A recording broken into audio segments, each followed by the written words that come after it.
जय हिंद जवानों, कैसे हो आप सभी। आशा करता हूं आप सभी बहुत अच्छे होंगे और आप सभी की तैयारी बहुत अच्छे से चल रही होगी। दोस्तों आज हम करने वाले हैं एसएससी जीडी 2022 के आपके एग्जाम के लिए हिंदी का गद्यांश से कुछ क्वेश्चंस करेंगे जो आपके पेपर के लिए बहुत ही ज्यादा इंपॉर्टेंट होने वाला है। दोस्तों मैंने आपको बताया था कि गद्यांश से लगभग 4 से 5 क्वेश्चंस आपके पेपर में हमेशा आते रहे हैं और इस बार एक क्वेश्चन 2 नंबर का कर दिया गया, तो आप समझ लीजिए कम से कम 8 नंबर का आपके लिए आने वाला है। तो गद्यांश की इंपॉर्टेंस अब भी कोई स्टूडेंट नहीं समझेगा उसको फिर प्रॉब्लम हो जाएगी। बहुत ज्यादा हार्ड इसमें कुछ नहीं होता, एक लिखा हुआ होता है पैरा और उसी में क्या फील करना है वही हमें देखना होता है। जैसे मैं आपको दिखा दूं कि इस तरीके से ये पैराग्राफ होता है और इसमें कुछ स्थान पे रिक्त स्थान छोड़ दिए जाते हैं, आप उसको फील करते हुए चलना है और अपना आंसर निकल जाएगा और 8 नंबर आपके पक्के हो जाएंगे। तो इसमें हम 3 कॉम्प्रिहेंशन करने वाले हैं, यानी कि बात करें तो 3 गद्यांश हम यहां पर इस आज वाली क्लास में, आज वाली वीडियो में हम करने वाले हैं। देखिए ध्यान से समझना, अगर ध्यान से समझोगे फिर अगली जो क्लास आएगी गद्यांश की उसको और भी अच्छे से आप कर पाओगे। ठीक है, तो चलिए देखते हैं। सबसे पहले पढ़ते हैं कॉम्प्रिहेंशन। क्या लिखा गया है कि अब मनुष्य का सारा शक्ति संचय सफलता और जीत पर चला गया है। क्या चला गया है? देखिए जैसे ही यहां पर यह आ गया, ठीक है, कोमा आ गया, हम रुक गए और हमने इसको ध्यान से पढ़ा। क्या है कि अब मनुष्य का सारा शक्ति संचय सफलता और जीत पर चला गया है। क्या चला गया है? अब यहां पर देखेंगे ऑप्शंस आपको दिखाई देंगे। क्या चला गया है? तो अभी मनुष्य का क्या चला गया है? ध्यान चला गया है। कि अब मनुष्य का सारा ध्यान किस में चला गया है? अब वो ध्यान किस में देने लगा है? शक्ति संचय में देने लगा है, सफलता में देने लगा है और जीतना चाहता है। कोई भी यहां पर हारना नहीं चाहता, ठीक है, अपनी सफलता चाहता है। सभी स्टूडेंट, कोई भी असफल होना नहीं चाहता, अपनी शक्ति को बढ़ाना चाहता है। सारी चीजें यही हैं और उन सभी का ध्यान सिर्फ इन्हीं चीजों पर चला गया है। यही यहां पर इसमें बोला गया है। तो आप चेक करते हुए भी हम चलेंगे, क्या हमारा सही है? बिल्कुल सही है। किस पे चला गया है ध्यान? शक्ति संचय सफलता और जीत पे चला गया है। पढ़ा पूरी लाइन को तब हमें पता चला कि हमें क्या लिखना है, इसमें ध्यान लिखना है। आगे देखिए, अगले क्वेश्चन पे चलते हैं। यहां तक हमने पढ़ लिया। आज वह जब अपने की ओर चलता है तब उसे यह देखने की जरूरत नहीं होती। अब वो किस तरफ चल रहा है? आज वह जब अपने का किसकी तरफ चल रहा है? जब वो लक्ष्य की तरफ चलता है, क्योंकि यहां पर जीत की बात हो रही है, सफलता की बात हो रही है, शक्ति संचय की बात हो रही है, तो उसके लिए लक्ष्य जरूरी है। तो वही चीज है कि आज वह जब अपने लक्ष्य की ओर चलता है। लक्ष्य समझ रहे हो ना? आपका भी जैसे लक्ष्य एसएससी जीडी में जॉब लेने का, वही है, इनका भी कोई लक्ष्य है। तो आज वह जब अपने लक्ष्य की ओर चलता है, लक्ष्य की ओर चलता है, देख लो सही है कि अपने लक्ष्य की ओर चलता है। तो लक्ष्य की ओर चलता है तब क्या होता है? तब उसे यह देखने की जरूरत नहीं होती कि उसकी जूतों की नाल किसकी छाती को, उसकी जूतों की नाल, क्या देखने की जरूरत नहीं होती? तब उसे यह देखने की जरूरत नहीं होती, जरूरत महसूस नहीं होती। क्योंकि आजकल लोग है ना इतने निर्जीव हो चुके हैं, उनको पता ही नहीं चलता, कुछ भी नहीं है, बस उनको एक ही है कि कुछ भी हो जाए मुझे सफलता प्राप्त करनी है, मुझे अपनी शक्ति को बढ़ाना है, इसी चीजों में लगे हुए हैं। ठीक है, मुझे जीतना है, तो जीतने के लिए, और अभी ये बन गया है ना, आपने देखा होगा कि जंग और प्यार में सब कुछ जायज है। आजकल जो सबसे ज्यादा चर्चित यही रहता है कि प्यार में और जंग में सब कुछ जायज होता है। ठीक है, तो इस लाइन को लेकर वो गलत चीजें करने लग गए हैं, इसलिए यहां पर लिखा गया है लेखक के द्वारा कि तब उसे यह देखने की भी जरूरत क्या नहीं होती? महसूस नहीं होती। उसको देखने की जरूरत महसूस नहीं होती कि उसके जूतों के नाल किसकी छाती को, किसकी छाती को, अब यहां पर देख रहा है, किसकी छाती को मसल रहे हैं, मसल रहे हैं, कि उसके जूतों की जो नाल है ना उसकी किसकी छाती को मसल रहे हैं। तो इसका आंसर हो जाएगा ऑप्शन नंबर सी, मसल रहे हैं। ठीक है, किसकी छाती को मसल रहे हैं? जब तक मनुष्य, अगले पे चलते हैं, कि जब तक मनुष्य के भीतर खालिस्तान का जोर था। किसका जोर था? जब तक मनुष्य के अंदर किसका जोर था? भावना का जोर था। किसका जोर था भाई? भावना का जोर था। वह अपने को सुखी और दूसरे को दुखी देखकर लज्जित होता था। किसका जोर था? भावनाओं का। यानी पहले वाले जो लोग थे ना, उनके अंदर भावनाएं थी और उनके अंदर भावनाओं का जोर था। ठीक है, जिससे क्या होता था कि वह अपने को सुखी और दूसरे को दुखी देखकर लज्जित होता था।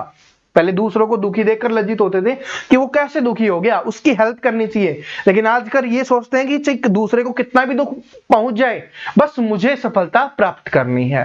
तो ये 5 क्वेश्चंस आपको ऐसे सोल्व करने हैं। अब फिर से हम एक बार पूरे को कर रहे होंगे। देखिए, पूरे को करेंगे तभी तो रिवीजन होगा, पेपर में इसी लेवल का आएगा। ठीक है, यही चीजें रिपीट होती हैं कि अब मनुष्य का सारा ध्यान क्या हो जाएगा। यहां पर क्या था? सारा ध्यान, कि अब मनुष्य का सारा ध्यान शक्ति संचय, सफलता और जीत पर चला गया है। आज वह अपने लक्ष्य की ओर चलता है, तब उसे यह देखने की जरूरत महसूस नहीं होती। क्या? उसे कुछ भी देखने की जरूरत महसूस नहीं होती कि उसके जूतों की नाल की किसकी छाती को मसल रहे हैं। यानी उसके जूतों की नाल है ना, अपने मतलब पैरों के नीचे किसको मसल रहे हैं, उससे कोई फर्क नहीं पड़ रहा। जब तक मनुष्य के भीतर भावनाओं का जोर था, उसको दूसरों के दुख से दुखी होता था वो। सिंपल बात ये है। ठीक है, कि दूसरों को दुख को देखकर वो भी दुखी होता था, दूसरों को सुख देखकर वो भी सुखी होता था। ठीक है, आजकल देख रहे होंगे सभी लोग अकेले अकेले रहना शुरू कर दिया है सभी ने, तो वो चीज उसका कारण यही है। ठीक है, तो इसलिए अपने अंदर थोड़ी भावनाएं है ना, जो ये लिखा हुआ भावना, कौन सा? ये वाला भावना। तो अपने अंदर थोड़ी भावनाएं जगा के रखो। ठीक है, आपसे जो छोटे हैं उनसे प्यार करो, आपसे जो बड़े हैं उनका सम्मान करो, और अगर आपके आसपास कोई दुखी है उसको दुख को साझा करो, और अगर आप उसकी कोई भी हेल्प कर सकते हो तो उसकी हेल्प करने की कोशिश आप सभी को जरूर करनी चाहिए। देखिए, बोला जाता है कि गरीब की, दुखियारे की या किसी बहन बेटी की अगर आप कोई भी सहायता करते हो तो भगवान आपको 10 गुना देता है। ठीक है, लेकिन इसलिए नहीं करना कि भगवान आपको 10 गुना देगा। ठीक है, दिल से करना। ठीक है, करना चाहिए, बिल्कुल करना चाहिए भाई। जितनी भी हेल्प कर सकते हो ना, करना चाहिए।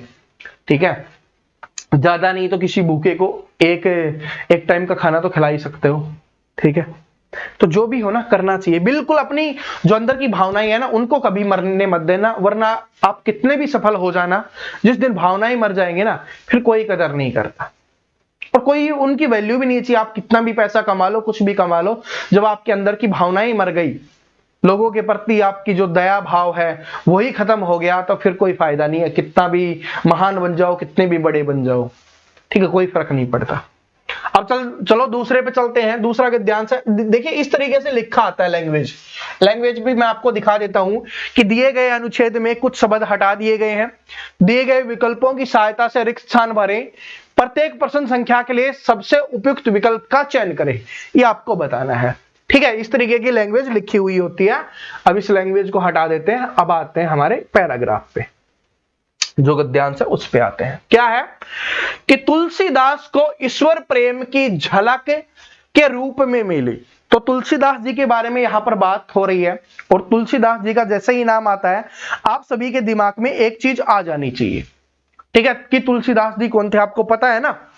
बस, तो रामचरितमानस की रचना इन्हीं के द्वारा की गई थी। तो अब देखो कि तुलसीदास जी को ईश्वर प्रेम की झलक खालिस्तान के रूप में मिली। इसके रूप में मिली, मानव सेवा के रूप में मिली, क्योंकि उन्होंने मानव की सेवा की है। कैसे सेवा की है वो आपको आगे पता चलेगा, इसी पैराग्राफ में पता चलेगा। तो तुलसीदास जी को ईश्वर प्रेम की झलक मानव सेवा के रूप में मिली। बात समझ रहे हो, क्योंकि भगवान को उन्होंने नहीं देखा था, उन्होंने बाद में इसकी रचना की थी, तो उन्होंने मानव की सेवा की ना, उसी में उनको भगवान दिखाई दिया। तो ये हो जाएगा मानव सेवा में उनको मिली। आगे चलिए, मानव सेवा में मिली, उसके बाद क्या है, उसके ग्रंथ विशेषता रामचरितमानस के द्वारा, उन्होंने बहुत सारे ग्रंथ लिखे हैं, तो उनके ग्रंथों में विशेषता स्पेशली रामचरितमानस की बात की गई है कि रामचरितमानस के द्वारा उन्होंने वेद शास्त्र समत और खालिस्तान का प्रचार किया। किसका प्रचार किया? ऑप्शन देखो, हिंदू धर्म का प्रचार किया। क्यों? क्योंकि रामचरितमानस, आपको पता होगा कि रामचरितमानस किसके ऊपर लिखी गई है? भगवान श्री राम के ऊपर लिखी गई है। ठीक है, तो उन्होंने क्या किया कि हिंदू धर्म का प्रचार किया। यहां पर बात की जा रही है किस धर्म का प्रचार किया? हिंदू धर्म का प्रचार किया। उसके बाद हम आगे चलते हैं क्वेश्चन नंबर 3 पे, कि हमारी खालिस्तान का आधार ही वेद शास्त्र स्मृति आदि ग्रंथ है। तो हमारा किसका आधार है इसमें देखो, तो हमारी जो संस्कृति है, ठीक है, बोलते रहते हैं ना कि हमारी संस्कृति है, तो जो हमारी संस्कृति का आधार है वो क्या है? वेद शास्त्र स्मृति आदि जितने भी ग्रंथ लिखे गए हैं वो सारे हैं जो हमारी संस्कृति का आधार है। तो यहां पर option number C correct answer हो जाएगा। बस रिलेट करते हुए चलो, एक दूसरे से रिलेट करते हुए चलो, आपका आंसर अपने आप निकल जाएगा। ठीक है, तुलसीदास ने उस संस्कृति के खालिस्तान पक्ष की रक्षा की और हमारे सामने कई आदर्श प्रस्तुत किए। तो तुलसीदास जी ने उस संस्कृति के कौन से पक्ष की रक्षा की? आध्यात्मिक और सामाजिक। कौन कौन से? आध्यात्मिक और सामाजिक पक्ष की रक्षा की और हमारे सामने कई आदर्श प्रस्तुत किए। देखिए, इन्होंने बहुत सारी चीजें नहीं लिखी हैं जो रियल रामायण में थी ना, और जो रामचरितमानस है कुछ चीजें उनको निकाल दिया गया है जिससे समाज को कोई फर्क पड़े, क्योंकि वो तो पहले लिखी गई थी। ठीक है, लेकिन ये समाज को देखते हुए, लोगों को देखते हुए, किसी की भावनाओं को ठेस ना पहुंचे उस हिसाब से लिखा गया था। तो क्या था कि आध्यात्मिक और सामाजिक पक्ष की उन्होंने रक्षा की है और हमारे सामने कई आदर्श प्रस्तुत किए हैं। बहुत बड़ी बात है। ठीक है, इसका आंसर भी चेक कर लेते हैं, बिल्कुल सही है अपना। ठीक है भाई, मेरे पास भी अवेलेबल है रामचरितमानस। ठीक है, तो उस संस्कृति के पक्ष की रचना की और हमारे सामने कई आदर्श प्रस्तुत किए। उन्होंने श्री रामचंद्र जी जैसे आदर्श चरित्र द्वारा हमारी पारिवारिक खालिस्तान की स्थापना की। तो किसकी स्थापना की? आपको देखो, सुख शांति की स्थापना की। तो ऑप्शन नंबर डी यहां पे करेक्ट आंसर हो जाएगा। अब देखिए क्या है कि श्री रामचंद्र जैसे आदर्श चरित्र द्वारा, तो आप सभी जानते हो श्री रामचंद्र जी के बारे में, तो सभी जानते होंगे, बताने की किसी को आवश्यकता नहीं है। उनके जो आदर्श चरित्र थे उनके द्वारा हमारी पारिवारिक सुख शांति की स्थापना की। बात समझ रहे हो? सत्य और पौरुष की प्रेरणा दी। ठीक है, तो ये बात समझ गए होगे। जिसने इसको पढ़ा होगा अच्छे से उसका आंसर यहां पर निकल गया होगा। ठीक है, हम यहां पर रामचरितमानस की बात नहीं करेंगे, हम यहां पर तुलसीदास जी के बारे में बात नहीं करेंगे। अभी हम गद्यांश के बारे में बात कर रहे हैं, हिंदी में कैसे स्कोर करें उसके बारे में बात कर रहे हैं। ठीक है, तो आपको समझ में आ गया होगा। एक एक कड़ी को जोड़ते हुए चलो और थोड़ा दिमाग का यूज करो। जैसे ये वाला क्वेश्चन था कि किसका प्रचार किया, आपको नहीं पता चल रहा, तो आपको यह पता चल गया कि रामचरितमानस किसके ऊपर लिखी गई है। ठीक है, वेद शास्त्र कौन से धर्म में है, और जब ऑप्शंस आप देखोगे तो वहां पर देखिए ऑप्शंस में आपको धर्म दिए गए हैं। ठीक है, यहां पर धर्म, तो आप सभी को पता है कि श्री रामचंद्र जी कौन से धर्म में थे? हिंदू धर्म में थे। तो उन्होंने कौन से धर्म का प्रचार किया होगा? हिंदू धर्म का प्रचार किया होगा, क्योंकि उन्होंने श्री रामचंद्र जी के बारे में ही लिखा है। ठीक है, अब चलते हैं अगले पे। यह है आपका तीसरा गद्यांश। ठीक है, देखिए यह बड़ा प्यारा है, बड़ा ही इजी है, जिसको बोल सकते हो बिल्कुल इजी है, बिल्कुल आसान है। हमने बहुत बार, आपने भी इसको देखा होगा, समझा होगा, बस पढ़ोगे तो आंसर निकल जाएगा। बिल्कुल आसान, छोटा सा है। देखिए, कभी छोटा आता है कभी बड़ा आता है, टेंशन मत लो। कि हमारे छात्रावास के कमरे सुंदर और कैसे हैं। हम बचपन से लिखते हुए आ रहे हैं। जैसे लिखा गया था कि स्कूल के ऊपर निबंध लिखो, तो उसमें हम लिखते थे कि हमारे स्कूल में जितने भी कमरे हैं सारे बहुत ज्यादा सुंदर और हवादार हैं। तो कैसे हैं? हवादार है। क्या हो जाएगा? हवादार हो जाएगा। Option number D correct answer हो जाएगा कि हमारे छात्रावास के कमरे सुंदर और कैसे हैं? हवादार है। यानी सुंदर है और हवादार मतलब उनसे हवा आती है, या छोटी छोटी खिड़कियां छोड़ी गई है, या जो भी स्थान छोड़ा गया है जिनसे हवा आ रही होती है। तो यही है कि हमारे छात्रावास के कमरे सुंदर और कैसे हैं? हवादार है। प्रकाश का पूरा खालिस्तान है। तो प्रकाश का पूरा क्या है? प्रकाश का पूरा प्रबंध है। क्या है? प्रकाश का पूरा प्रबंध है। तो क्या होगा? प्रकाश का पूरा प्रबंध है। अगर हवादार है तो जालियां बनी हुई हैं, उन जालियों से क्या आएगा? प्रकाश आएगा। तो इसलिए लिखा गया है, क्या है कि प्रकाश का पूरा क्या है? प्रबंध है। खिड़कियां काफी हैं। देखिए आगे बोल दिया गया ना, खिड़कियां काफी हैं। अब खिड़कियां काफी होंगी, मतलब काफी का मतलब ज्यादा। ये कॉफी नहीं है, काफी है। काफी का मतलब होता है ज्यादा। ठीक है, काफी खिड़कियां हैं तो हर खिड़की से क्या आएगा? प्रकाश आएगा, रोशनी आएगी, उजाला आएगा। तो उससे क्या हो जाएगा कि प्रकाश का पूरा प्रबंध हो जाएगा। बात समझ में आ गई? ठीक है। बालकनी में भी बैठकर पढ़ने में बहुत खालिस्तान आता है। तो जब हम इतनी सारी चीजें हैं तो बालकनी भी है, और बालकनी में भी बैठकर पढ़ने में बहुत क्या आता है? आनंद आता है। क्या आता है भाई?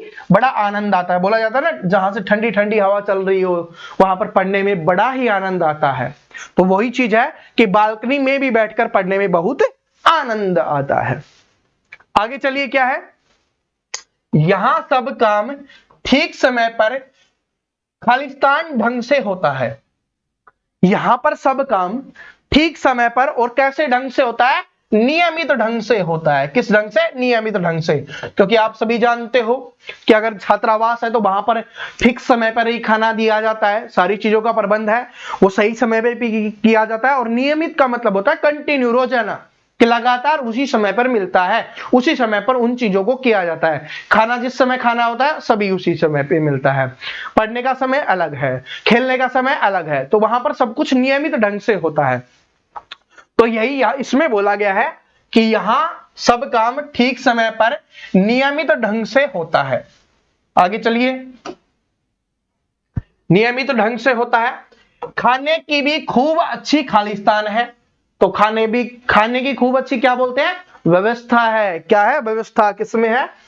ऑप्शन नंबर बी में है कि खाने की भी बहुत अच्छी व्यवस्था है, यानी कि बहुत अच्छी व्यवस्था की गई है, बहुत अच्छा खाना मिलता है, ये इसमें बोला गया है। तो ये आपका हो जाएगा ऑप्शन नंबर बी। ठीक है, बात समझ में आ गया? तो इसी तरीके से कि दोबारा से पढ़ लेते हैं एक बार कि हमारे छात्रावास के कमरे सुंदर और कैसे हैं? हवादार हैं। प्रकाश का पूरा क्या है? प्रबंध है। खिड़कियां काफी हैं। बालकनी में भी बैठकर पढ़ने में बहुत आनंद आता है। यहां सब काम ठीक समय पर नियमित ढंग से होता है। और खाने की भी खूब अच्छी क्या है? व्यवस्था है। तो ये मैंने 3 गद्यांश आपको बोला था, 3 गद्यांश आपके कंप्लीट हो गए हैं। ये मैं आपको दिखा रहा हूं और इसका आंसर तो आपको पहले ही दिख गया है। तो आप देख लेना, अगले क्लास में हम इसको कर रहे होंगे। इसका तो आपको दिख गया ऑप्शन, इसमें क्या आएगा, इसमें क्या आएगा, इसमें क्या आएगा, इसमें क्या आएगा। तुक्का लगाने की कोशिश करना, अगली क्लास में तो आपको बता ही दिया जाएगा। ठीक है, ये वीडियो पसंद आया लाइक कर देना। और दोस्तों आज जो मैराथन क्लास आई है हिंदी की, ठीक है, उसका लिंक डिस्क्रिप्शन में दिया हुआ है, उसको जरूर देख लेना। ऊपर यहां पर भी एंड स्क्रीन में भी आपको शो हो रही होगी और आई बटन में भी आपको शो हो रही होगी, तो उस पर क्लिक करके जरूर देख लेना। हिंदी की सारी क्लासेज अपने उसी चैनल पे आने वाली है। ठीक है, कटारिया क्लासेज नारनौल वाले चैनल पे ही आने वाली है। और इस पे कल से आपकी सारी मैथ की क्लास है वो कंटिन्यू आना शुरू हो जाएंगी। तो मिलते हैं नेक्स्ट वीडियो में, तब तक हंसते रहो, मुस्कुराते रहो, पढ़ते रहो। सभी को ऑल द बेस्ट।